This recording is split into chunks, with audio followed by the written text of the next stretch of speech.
Okay, well, hi everyone, and thank you very much for watching or listening. It's Liam Hartree back with you today with another episode of Presenting Champions for the Simply Inspired podcast. And today I have an amazing guest who I'm truly honored and blessed to have on this show. I have your very own this year, 2024 IFMA Senior Female Elite World Champion.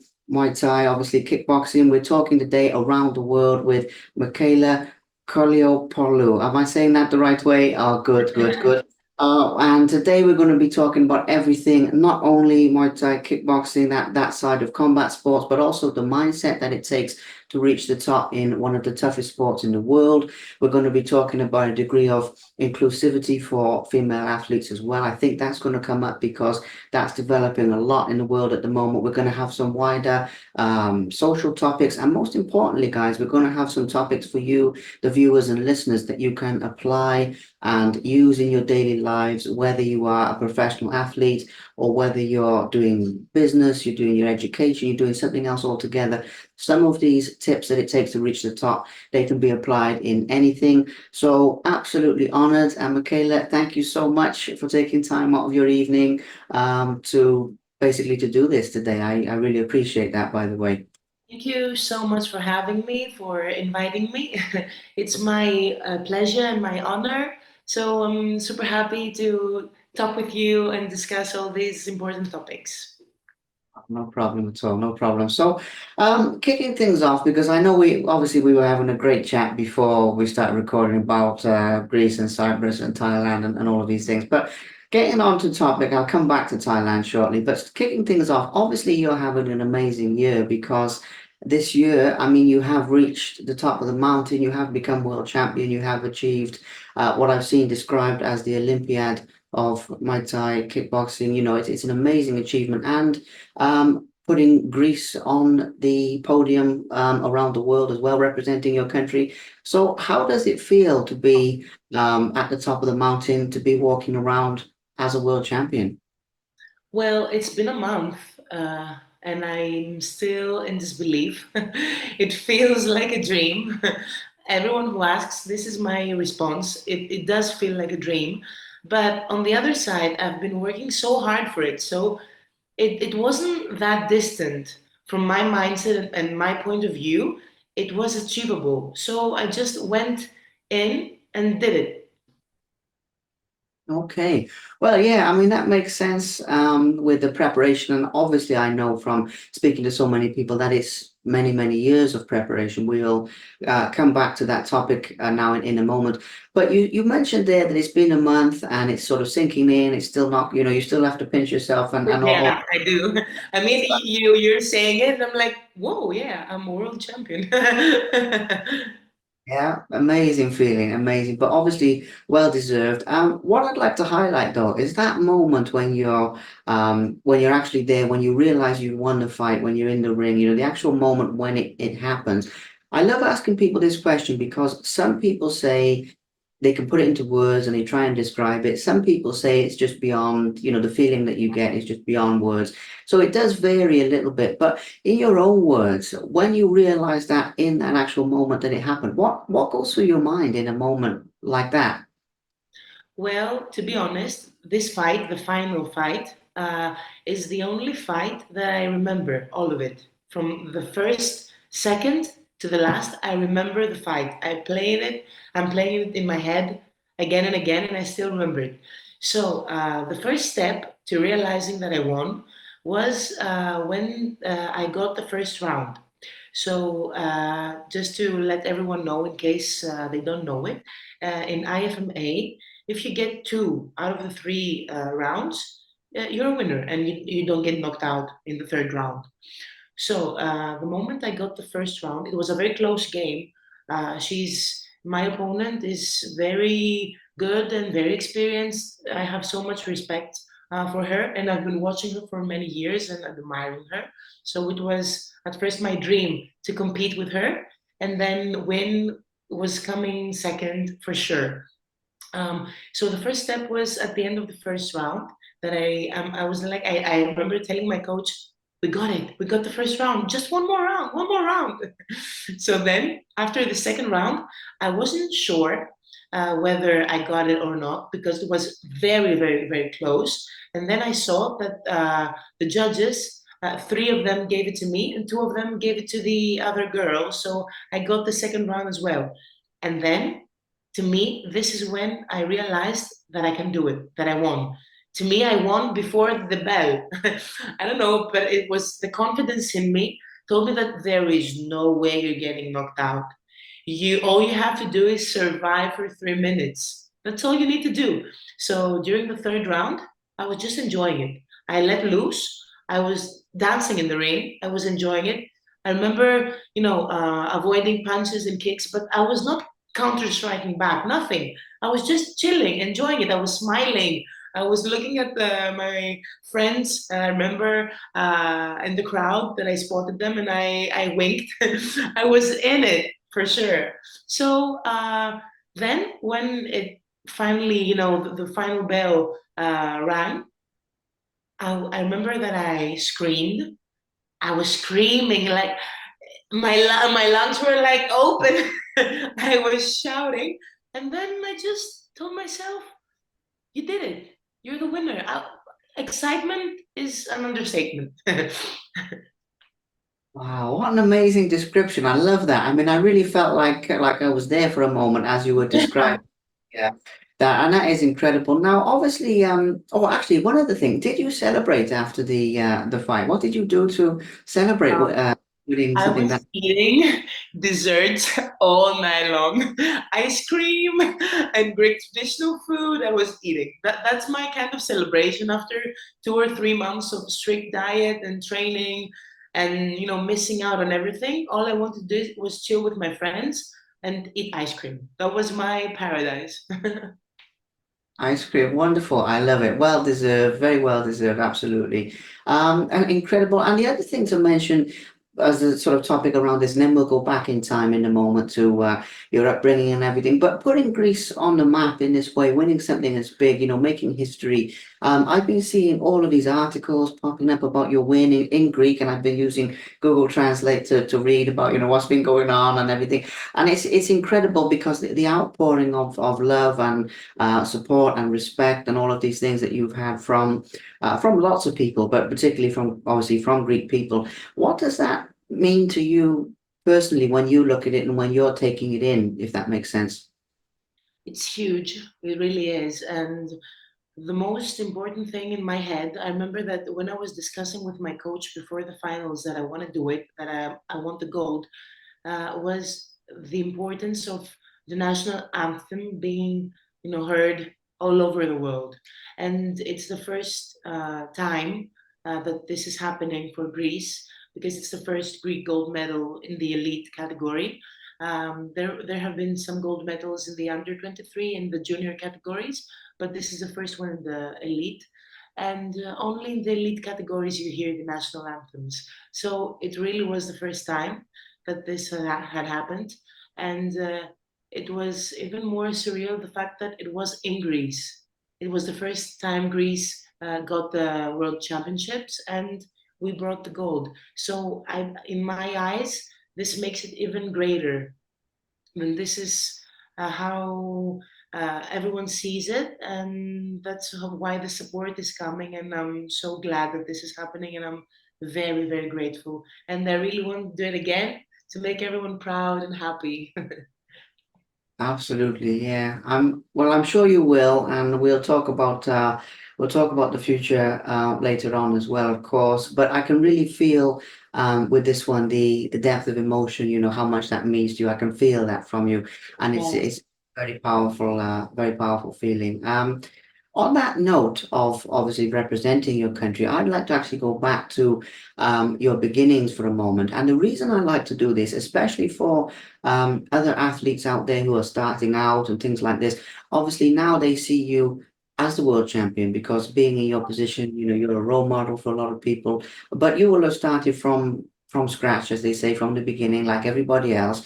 So I'd like to talk about basically what your initial inspiration was to actually become a fighter and to actually do all of this and what first lit that fire inside of you, as they say, to do this.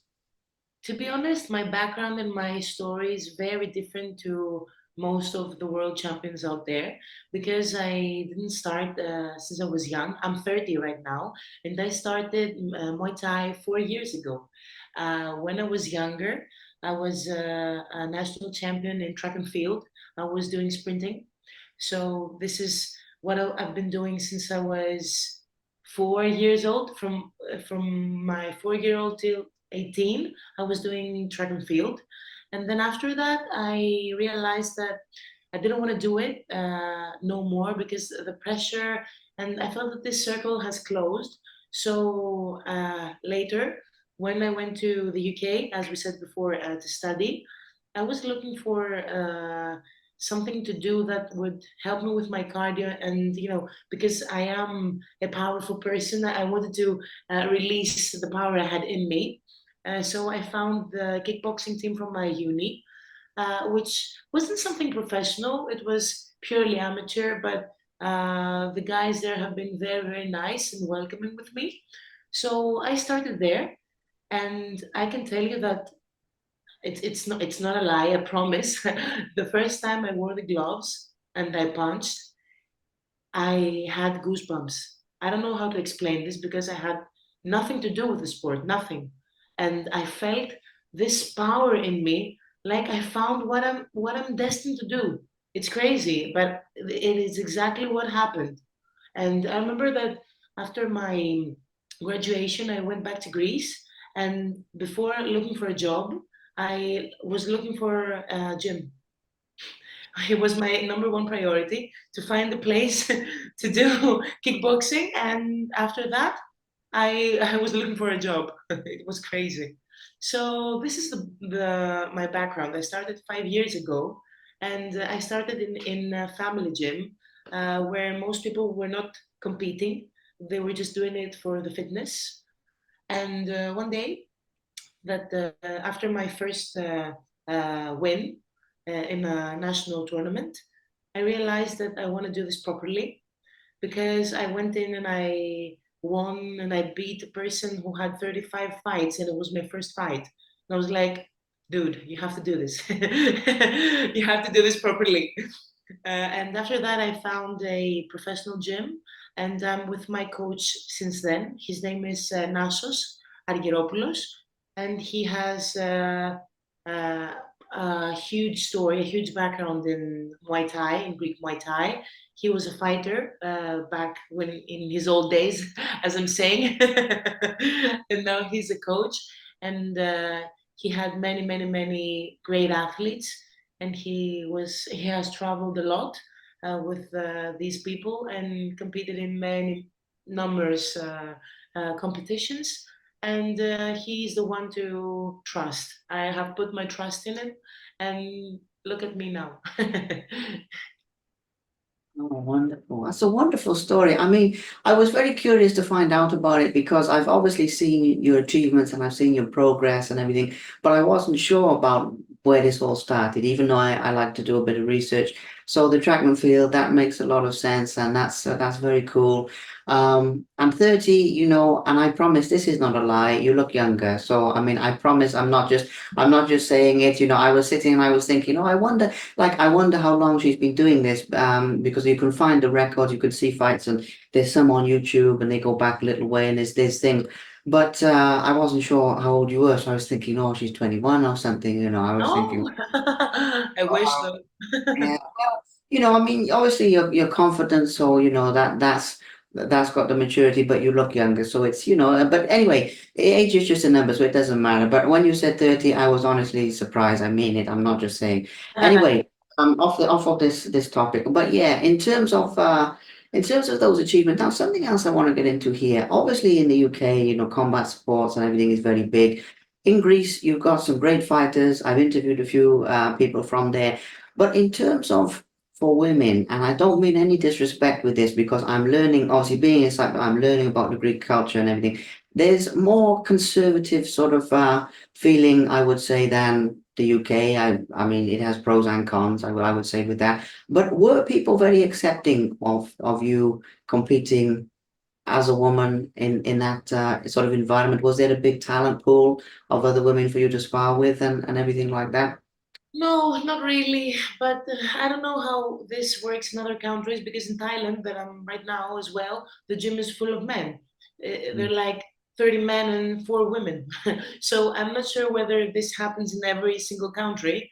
But in Greece, uh, to be honest, there are girls to spar with, but the majority are boys. And I'm fighting in a heavy-ish category, so sparring with guys helps me more than women.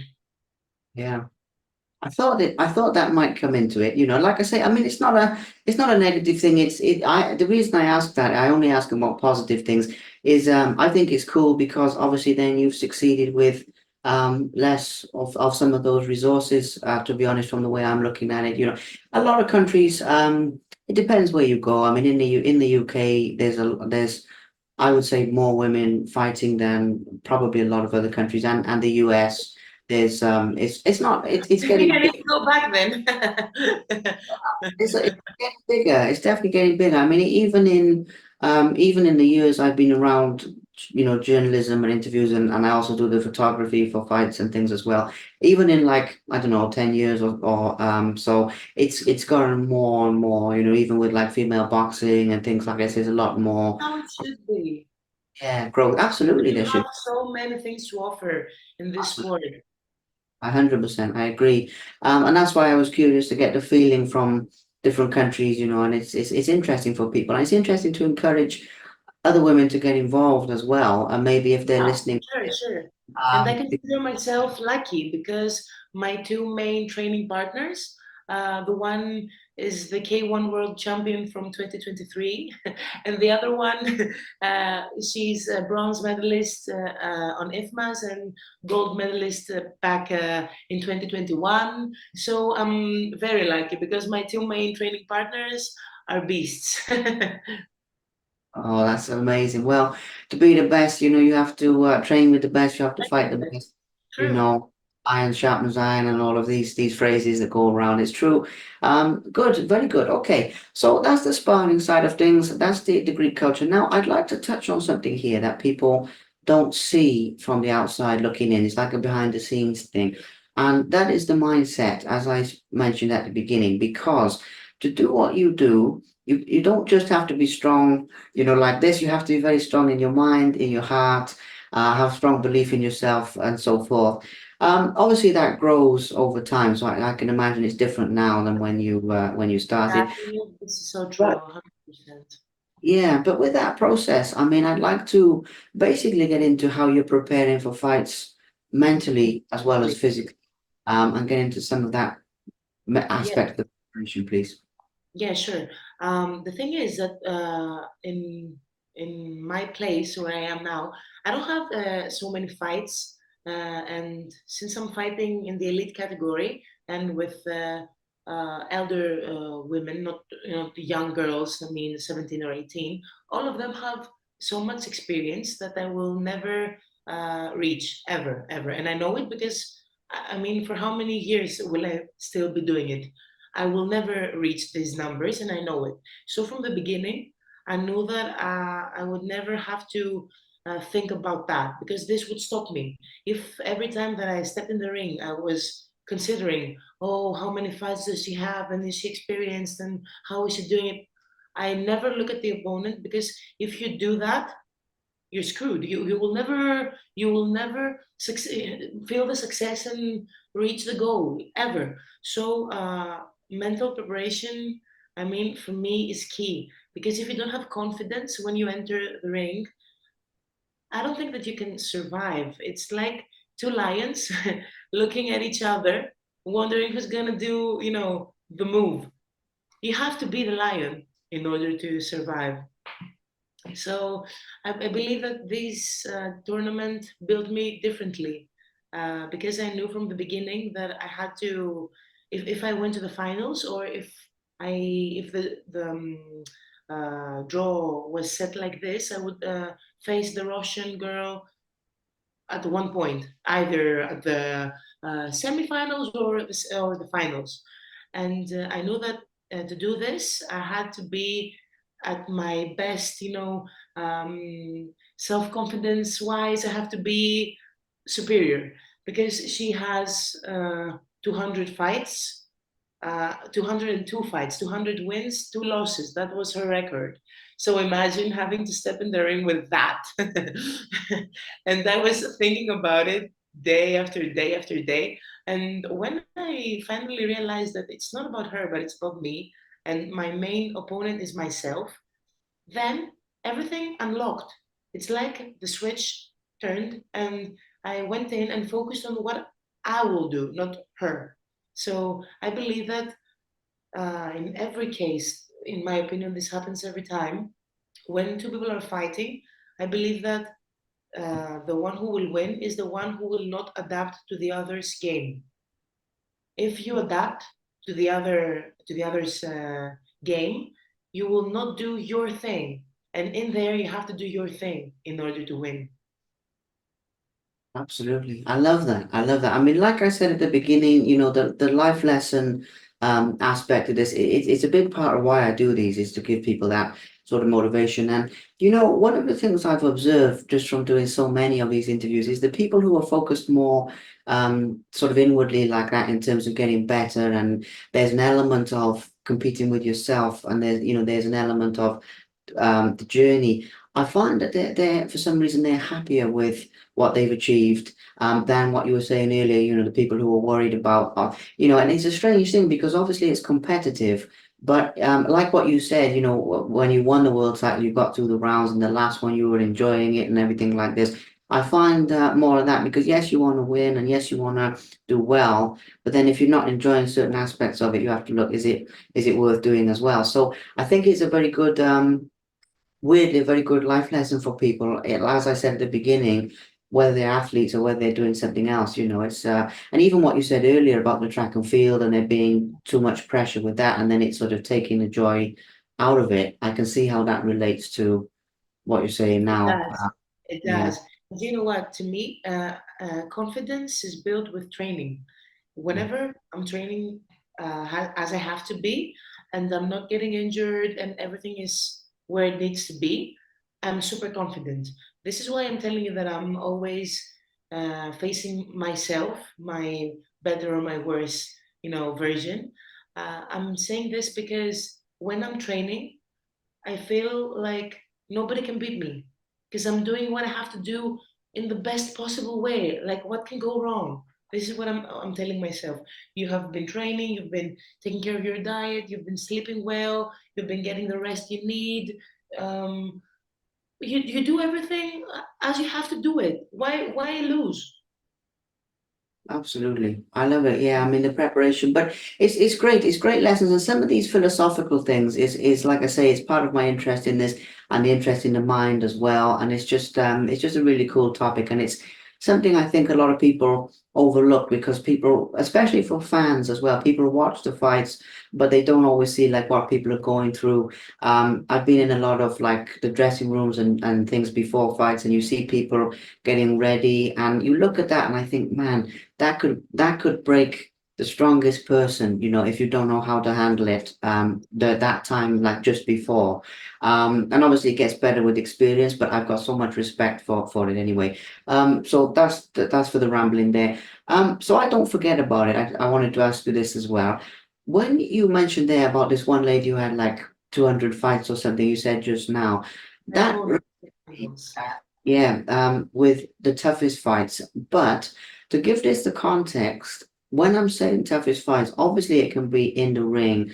A lot of times I bring this up with people, and it's something happening, like something's gone on outside the ring, and they have to focus through that to win, or circumstances are not ideal, or the game plan changes. It's not just who hits the hardest, as you know all too well. So tough comes in different forms. But when you look at like the most challenging ones, I think that'll be a really cool topic again, mentally as well as physically, Yes, yes, sure. And I believe that it's not only a punching or kicking game, it is a mental game. Because if you see my fight from the semifinals and my fight from the finals, I'm a completely different person. And this is what you have to do. The opponent should, in my opinion, never know what to expect. from the other person.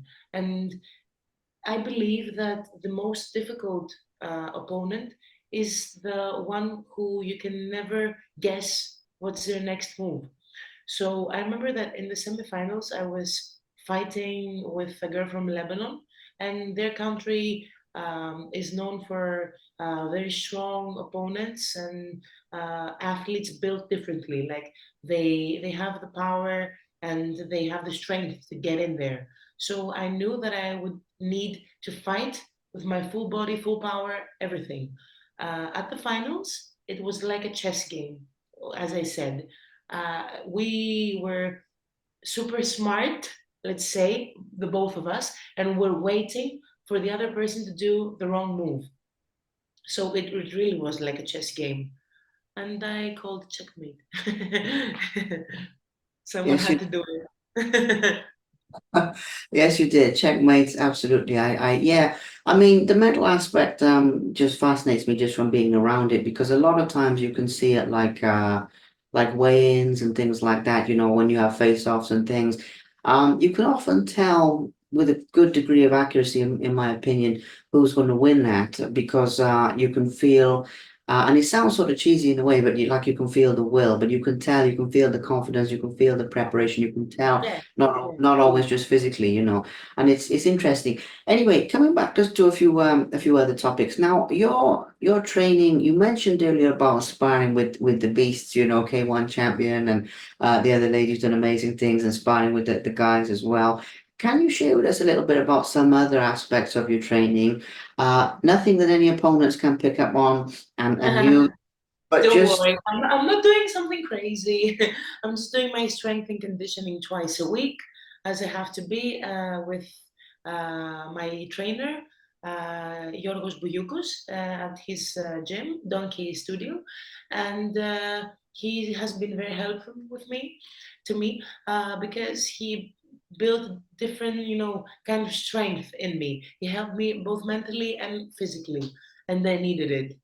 Other than that, I've been doing my running every 2 or 3 days, sparring maybe 3 times a week, and then pads with my coach, techniques with other athletes. I was doing doubles 3 days a week or four maybe, and rest was Sunday. On Sundays we were resting. And on Saturdays, my recovery with my physiotherapist. Yeah.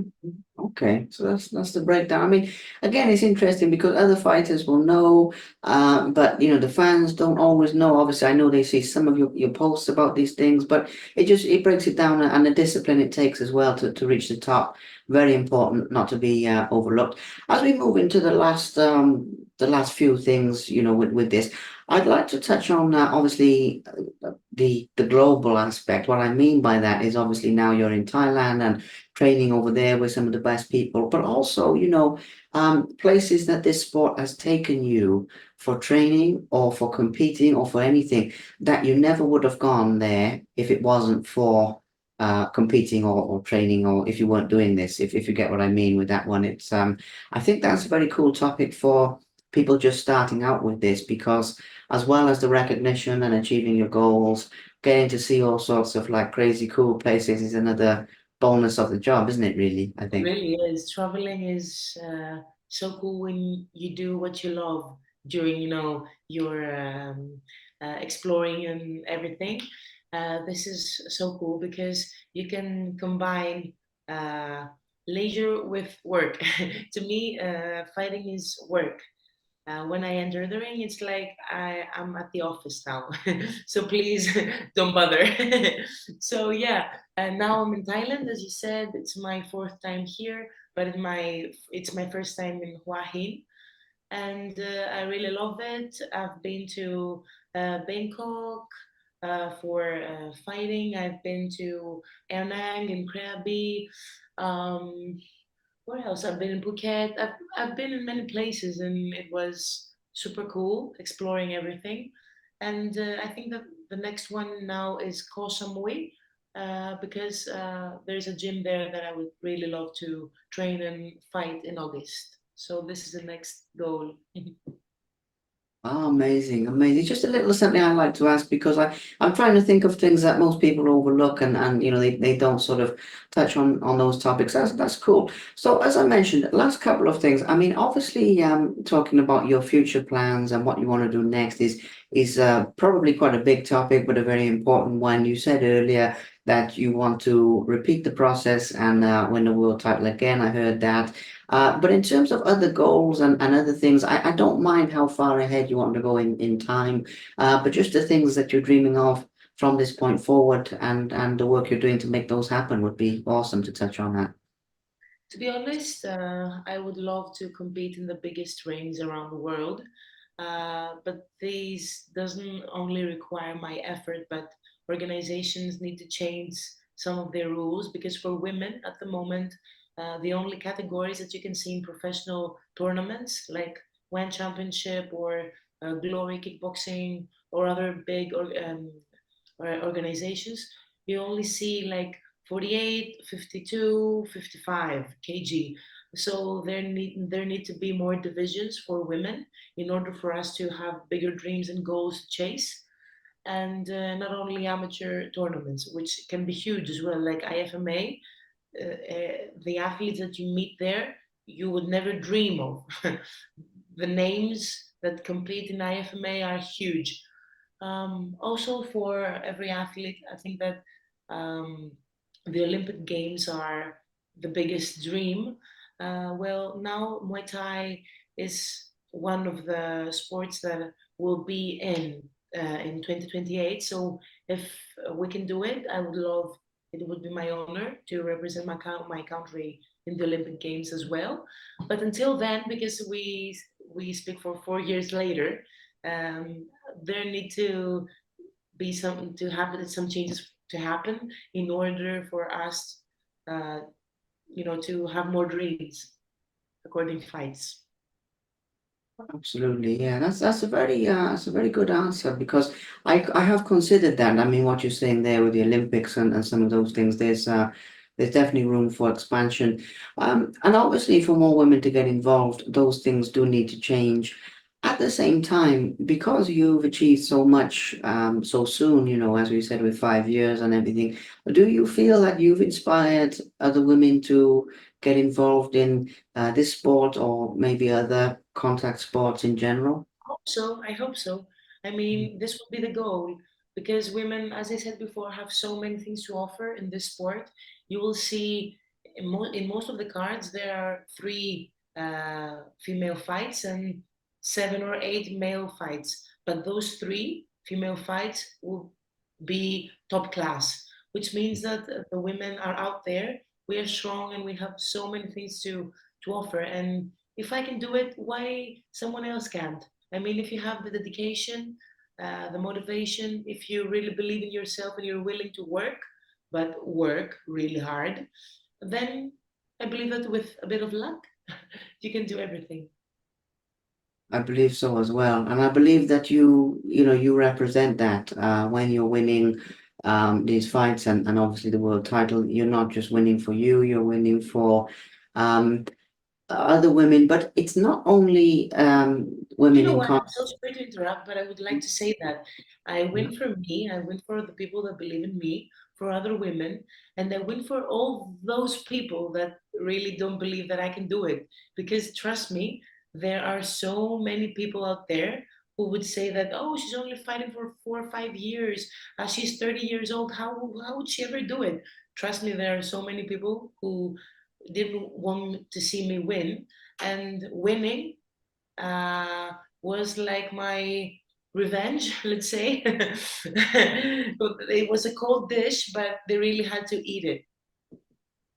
I love that. Yeah, absolutely. I mean, that's what I mean. And proving the people who supported you right, proving that the haters and the people wrong. And as I said, I think that the only other thing you should be mindful of is I think that when you do things like this, it still really hits it home for other women in around the world who've been told they can't do stuff. anything, not just I'm pretty fighting. sure that most women are being told that they can't do stuff. Exactly. No. Listen, if you're listening, you can do whatever you want. Just shut your eyes, shut your ears to everything negative and just go for it. That's what I mean. And you represent that. So, when you see, I mean, it's like somewhere like, I don't know, the UK where you were studying, for example, they don't have that problem. I mean, people can do what they like. But a lot of other countries, they still have that, people being pushed down and things. So, I really think that when you're winning for you, you're winning for them as well. I mean, there's still countries out there where women can't get educated and things, I mean, obviously, I'm in So Cyprus, you're in so Greece. disappointing. It's Yeah, heartbreaking. And so I was so happy and I was grateful to see women from Iran compete because they've been facing many problems around the years. And I remember that in 2021 in the World Championships in Bangkok, uh, they got told that they will fight uh, 2 days before the tournament. Imagine being yeah, accepted only 2 days because of your country. So I'm very happy to see women in these sports from countries that they would never ever imagine, and they are so strong. They're role models to me. These women are role models. absolutely, absolutely. And I'm really glad we mentioned that. And it's a wonderful thing for them to be able to chase their dreams. And what I mean, don't get me wrong, if it was like my mother or my sister in there, I would be worried about them, but I would still be saying go for it because it's your dream, and it's so anyway, so that's that. The last couple of things, so your future plans.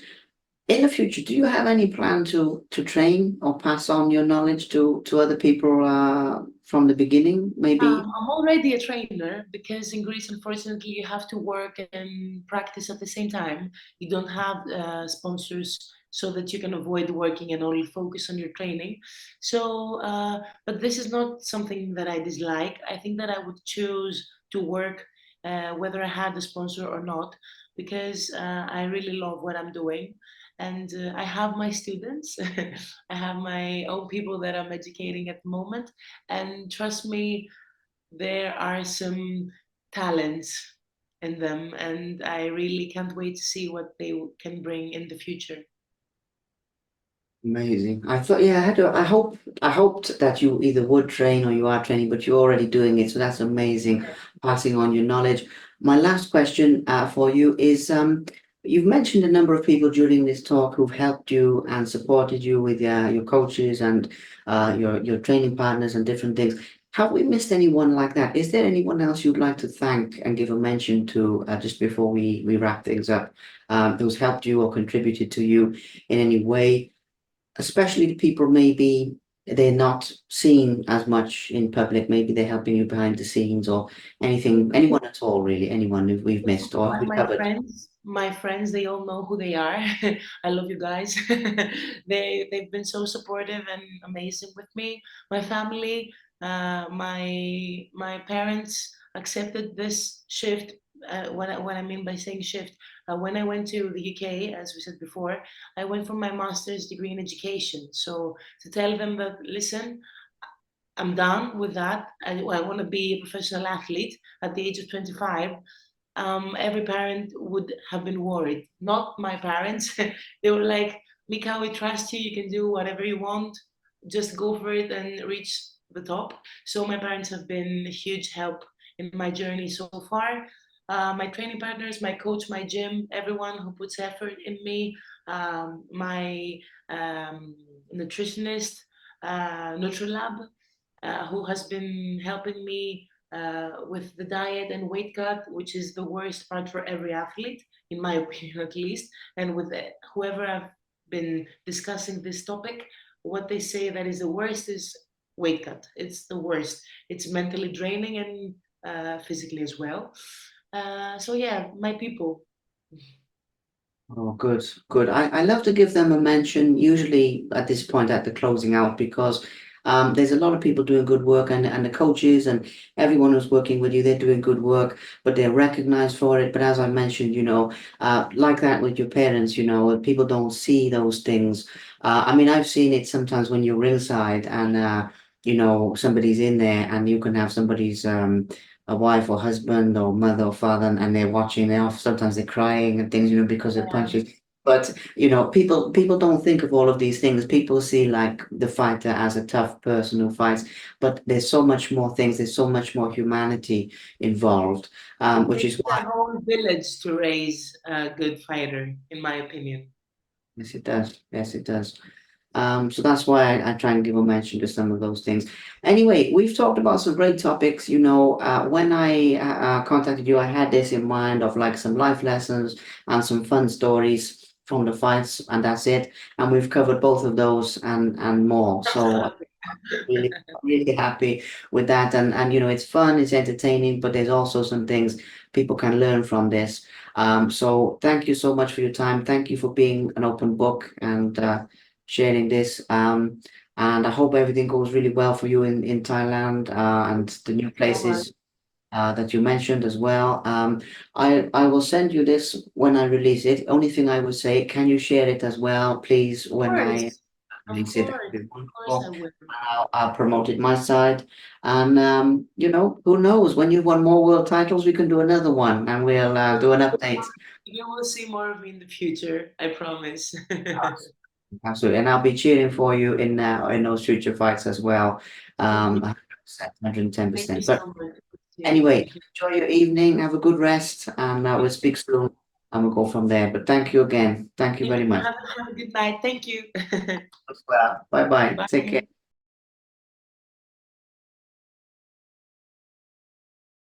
Thank you very much for watching. Please subscribe to the Simply Inspired YouTube channel, and there'll be more videos coming soon.